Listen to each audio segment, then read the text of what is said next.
These the field shingles and the ridge cap are definitely at the end of their life. As you can see, they're just shredding and peeling apart. But that's not really the topic of discussion today. So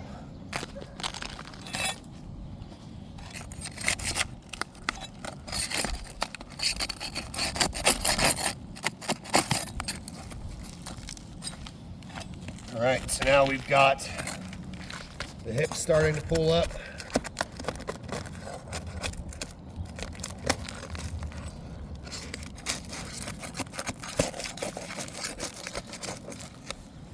So I'll show this in pictures. We're gonna get this on the other camera.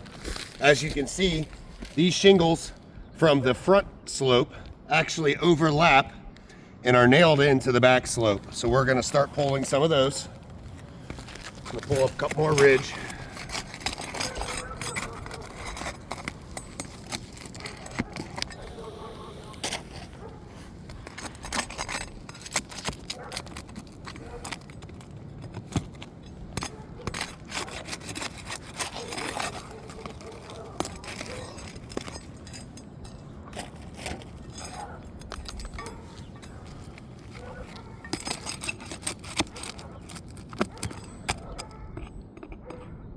Is that a typical practice when you have an unvented roof like this?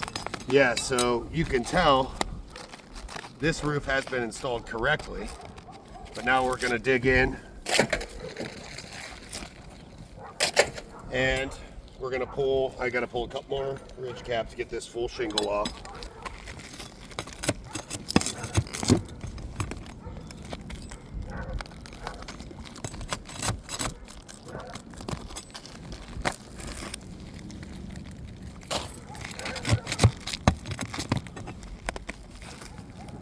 Here we go, there's the full shingle. So now I'm gonna go through and I'm gonna pull this shingle. As you can see, there's material transfer. Material transfer is where the sealant strip from the shingle laying on top has been pried apart and has removed and separated from the other shingle, causing damages. So now, got a nail pop there.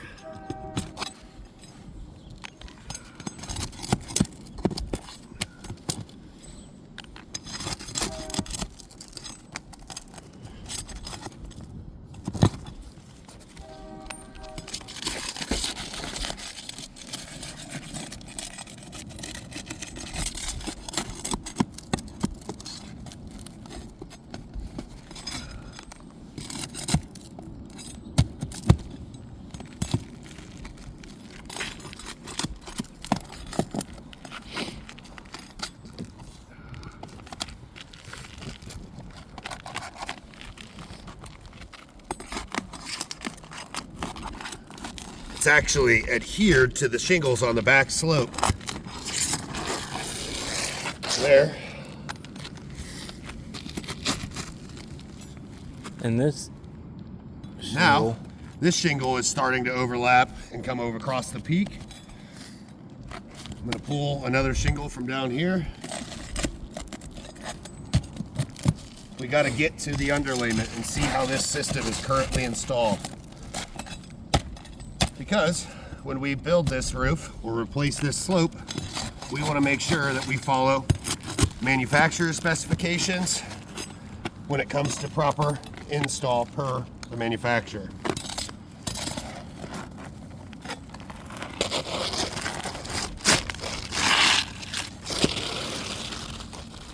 All right, so as you can see now, we've got an additional layer. From the looks of it, on the porch roof and from the gutter lines, you can see that this roof actually has 3 layers. We've documented that, and that's gonna make this repair nearly impossible due to the amount of layers. It's going to change the height difference between the front and the rear, and it's also gonna make it to where we cannot install the felt per manufacturer specifications where it has a 6-inch overlap over the ridge. So let's cut into this. I can't remove these without damaging this shingle.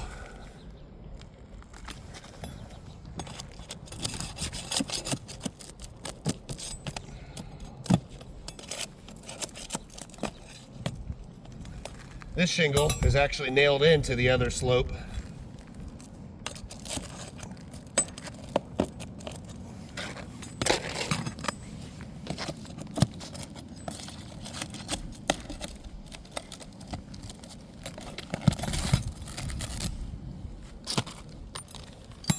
All right, so the predicament we're in here is when removing all of these layers, how is it physically possible to remove this roofing system, this slope, all the way down to the substrate without causing consequential damages to the other side? How are we going to overlap the felt and maintain manufacturer's install specifications without causing consequential damages to this side? We've also been instructed by Allstate to just tuck the felt underneath this back Correct. layer. So, does the current work scope have one layer? Yes. So, and the current work scope has remove one layer. We can install underlayment, correct? Correct. I can't remove one layer of shingles and then lay underlayment on top of the 2 additional layers. But we're gonna cut into this real quick and see how the current, there's your additional layers too. So now, I'm gonna take a knife and I'm gonna cut into this.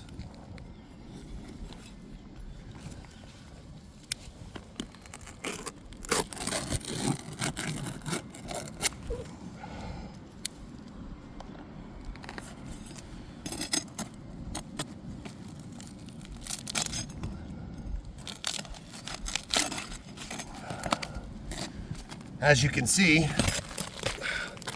the felt, oh, there's another layer.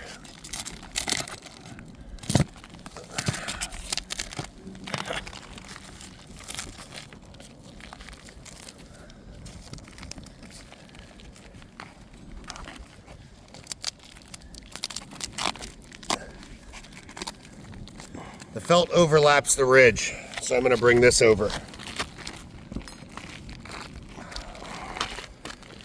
As you can see, 1, 2, 3 layers felt that currently overlaps, And it's, I mean, this should. and it's actually adhered to the shingles. When I start tearing that shingle off there to make sure that I have my felt overlap, it actually puts holes in the underlayment, therefore a place where water can get into the roofing system. So, to follow manufacturer specs, codes, and proper construction procedures, we need a minimum of 1 to 2 courses of shingles on the back slope to make sure that this roof is installed and that we can honor a warranty on it.